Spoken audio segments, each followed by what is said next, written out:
আমি আছি এখন হচ্ছে কই গার্লসে আর কি।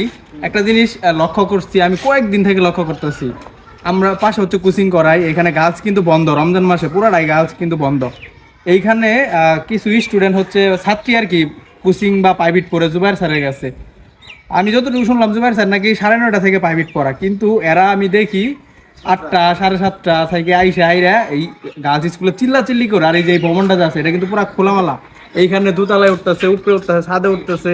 আরো মানে ওরা এমন বিহেভিয়ার করতেছে, মানে ছাত্রী হিসেবে কোনো বিহেভিয়ারে নেই।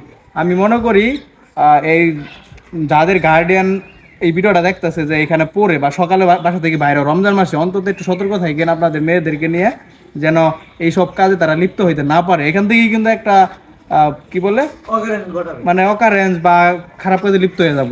তারা কিন্তু আসলে বুঝতেই পারতেছে না যে তারা কি করতেছে, মানুষ কিন্তু খারাপ বলতেছে। তো আমি অবশ্যই বলবো যাদের মেয়ে বা আছে তারা যেন সকালে বের হইলে অবশ্যই আপনাদের জিজ্ঞাসাবাদ করার পরে বের হয়, ঠিক আছে? একটু লক্ষ্য রাখবেন। আমি কামারসর গার্লস স্কুলের কথা বলতেছি।